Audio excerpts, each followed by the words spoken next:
Assalamualaikum teman-teman, seperti biasa sebelum mulai Mimin mendoakan semoga teman-teman semua selalu dalam keadaan sehat walafiat.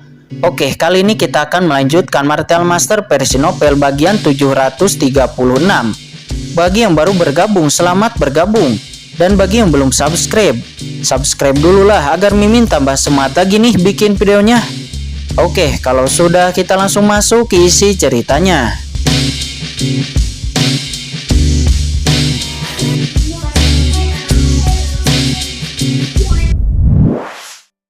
Mereka melihat bahwa saat semua orang masuk ke dalam, ada kerikil dan tulang di mana-mana di depan mereka, serta banyak pecahan harta karun. Reruntuhan kuno yang sunyi ini, setiap tahun saya tidak tahu berapa banyak master yang datang untuk mencari harta karun. Dan banyak yang jatuh dan juga terkubur di sini. Dan saat orang-orang semakin dalam, aura pada cakram Xingtian menjadi semakin kuat dan bahkan bersinar terang. Semuanya hati-hati. Jue Xingtian seharusnya tidak jauh, kamu harus berhati-hati.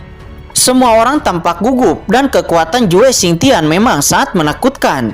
Meskipun mereka melacak orang ini, mereka tidak akan pernah menemui orang ini dengan gegabah. Di saat itu tiba-tiba bayangan gelap melintas di reruntuhan di depan mereka. Ada seseorang. Ketika Qin Chen dan rombongannya melihat orang ini, pihak lain sudah melihatnya. Ternyata ini adalah orang di ranah setengah langkah suci surgawi. Dia sedang berjalan dengan hati-hati di antara runtuhan. Sepertinya sedang mencari sesuatu. Namun ketika dia melihat Qin Chen dan rombongannya, dia tidak bisa menandiri untuk terkejut. Beberapa senior, maafkan saya ceroboh dan bertemu dengan beberapa senior. Mohon maafkan saya akan segera pergi. Kata orang setengah langkah suci surgawi itu. Dia bahkan tidak berani untuk lari dan berkata dengan ketakutan juga gemetar. Saya kaget, ternyata itu hanyalah setengah langkah suci surgawi. Saya awalnya mengira bahwa itu adalah Jue Xingtian. Semua orang menghela napas lega, tetapi ada rasa dingin di mata mereka. Apa yang harus dilakukan? Orang ini tahu keberadaan kita dan mungkin membocorkan berita kita. Kata Peng Wuliang, dia menyeringai. Terowongan angin hitam menyapu, langsung mencekik setengah langkah suci surgawi itu menjadi berkeping-keping. Ayo pergi. Beberapa orang tampak acuh tak acuh dan seolah-olah mereka telah melakukan hal yang sepele dan berangkat lagi. Pergi. Napas Jue Xingtian semakin dekat. Kata Su Peng. Kelompok orang itu kembali terbang dan melesat. Semua orang berhati-hati. Jue Xingtian adalah pria kuat yang setengah melangkah ke tahap tengah alam suci surgawi. Dan dia bahkan akan segera memasuki tahap tengah alam suci surgawi. Dengan kekuatannya, dia mungkin akan menemukan keberadaan kita. Kata Su Peng, dia mengeluarkan peringatan. Dan ada sinar cahaya yang melonjak di atas tubuhnya.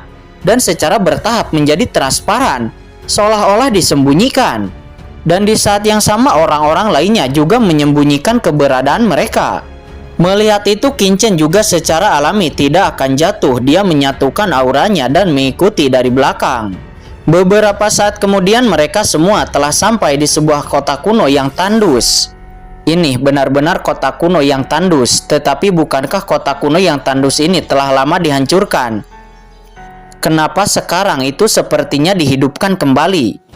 Mungkinkah kebangkitan kota kuno yang sunyi ini menyebabkan reruntuhan kuno yang sunyi itu berubah? Qiu Shui dan yang lainnya nampak terkejut. Kota kuno ini sangat besar dan sepi, dengan reruntuhan di mana-mana. Saya tidak tahu ada berapa miliar mil. Kota kuno ini terkikis, tetapi saya bisa merasakan kejayaan orang dahulu di masa lalu. Kota kuno ini dibangun dengan gaya yang sangat berbeda, jelas bukan dibangun oleh manusia, melainkan peninggalan dari zaman kuno. Ini, bukankah aura di sini sangat mirip dengan aura altar yang ditunjukkan di pot tanah liat sebelumnya? Kata Qin Chen, dia merasakan segalanya tentang kota kuno ini.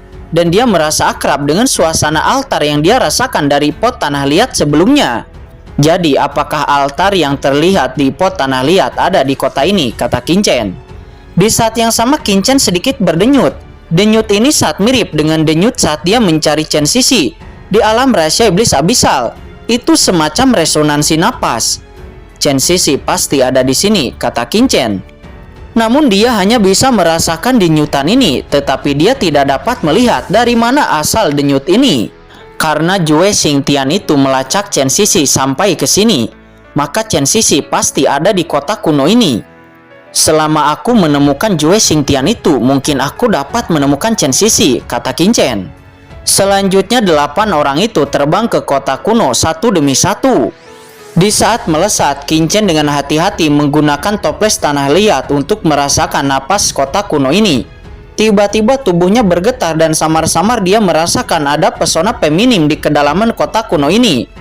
Napas ini sepertinya diubah menjadi penampilan seseorang.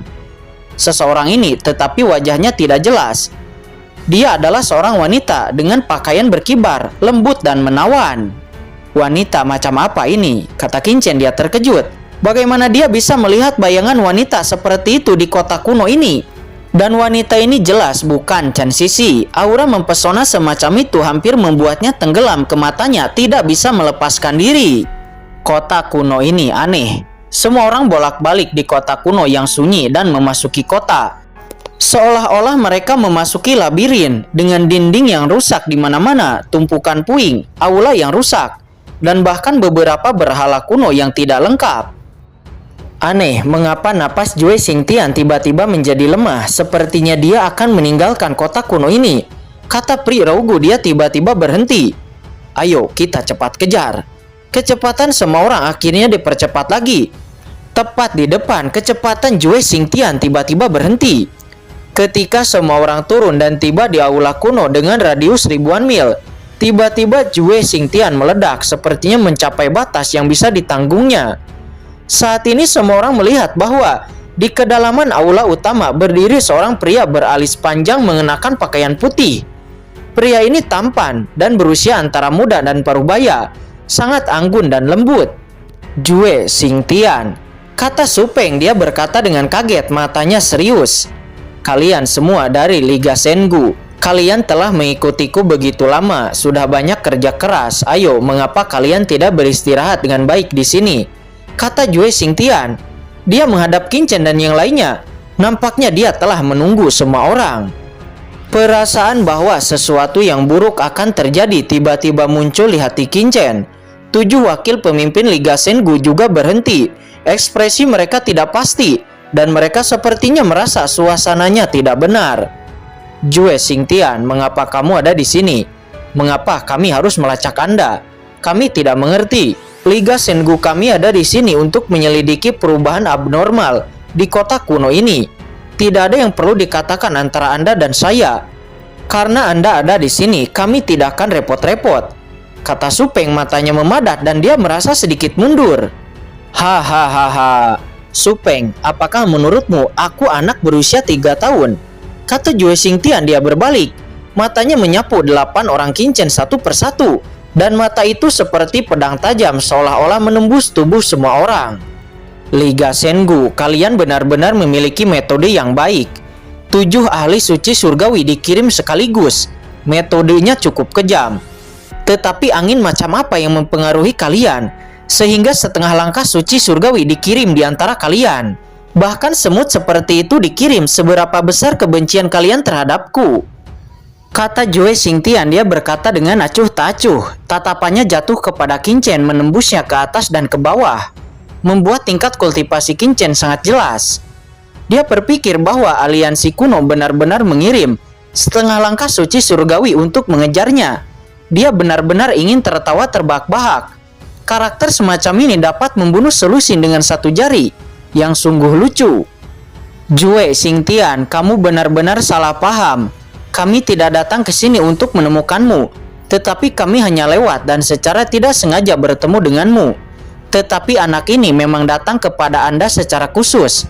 Apakah Anda masih ingat wanita menawan yang ingin Anda tangkap? Ya, wanita menawan itu adalah wanita Qin Chen. Kata Peng Wuliang, dia berkata dengan tiba-tiba. Peng Wuliang, kamu? Kata Qiu Sui, dia menatap Peng Wuliang dengan marah. Oh. Mata Jue Xingtian tiba-tiba meledak dengan cahaya tajam dan langsung jatuh kepada Qin Chen. Melihat itu, Qin Chen sama sekali tidak gentar. Dia maju selangkah dan kemudian berkata dengan dingin, "Ya, Jue Xingtian, Aku, Qingchen, bukanlah seorang pejuang dari alam roh kematian. Namun wanita yang Anda kejar dan bunuh adalah wanitaku. Sekarang di mana dia?" "Kekasih perempuanmu," kata Jue Xingtian. Dia nampak tersenyum. Senyumnya penuh dengan ketidakpedulian dan niat membunuh. "Setengah langkah suci surgawi berani marah di depanku. Layak menjadi orang yang memiliki wanita cantik.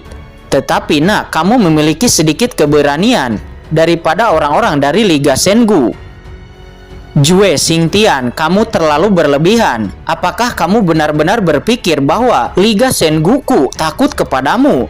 kata Su Peng. Dia berkata dengan marah. Dia mengambil langkah maju. Dan ada Yuan Suci yang mengerikan di tubuhnya.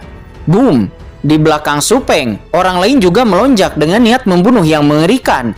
Samar-samar membentuk formasi pertempuran yang mengerikan. Namun semua orang sepertinya sedang bertarung.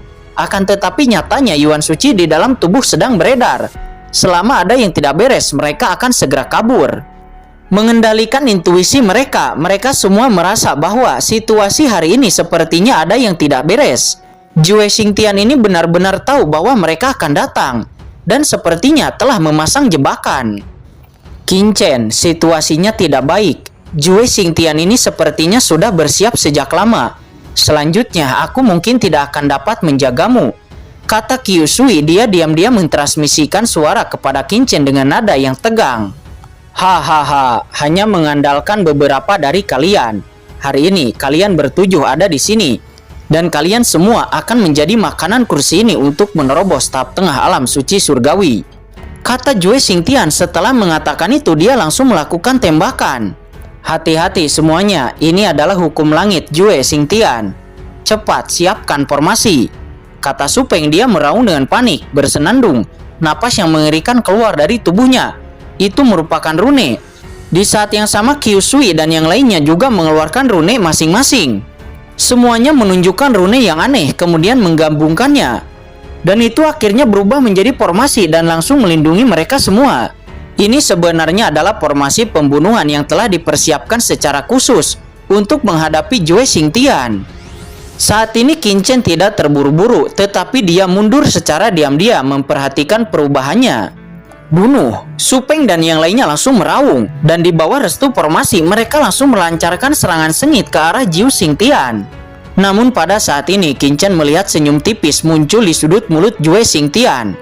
"Tidak, kalian hati-hati," kata Qingchen. "Hancurkan semuanya," kata Jue Xingtian. Dia berkata dengan dingin. Di antara alisnya, sebuah gambar besar muncul dari tanah. Dalam gambar ini, tampaknya berisi dunia, mengembangkan formasi pertempuran yang tak terhitung jumlahnya. Dan itu berubah menjadi cahaya pelangi yang pekat, naik ke langit, langsung membungkus semua orang. Seketika formasi yang dirilis oleh Su Peng dan yang lainnya langsung hancur. "Itu Chang Yuantu," kata Su Peng. Dia terkejut dan buru-buru mundur. Chang Yuantu itu adalah sebuah harta karun teratas, milik orang bernama Jinghu. Dan orang bernama Jinghu ini sebenarnya itu juga merupakan musuh besar Liga Sengu mereka. Hahaha. Di tengah kemarahan Su Peng, tawa keras tiba-tiba terdengar. "Ya, itu Chang Yuantu." Di sebelah Jue Xingtian ada pria lain dari jenis yang sama berpakaian abu-abu yang merupakan musuh nyata dari Liga Sengu. Dialah orang bernama Jinghu.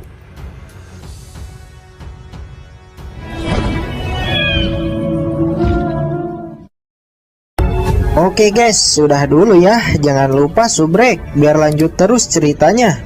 Bagi yang sudah subrek, mudah-mudahan dimudahkan rezekinya. Mimin undur diri. See you next and goodbye.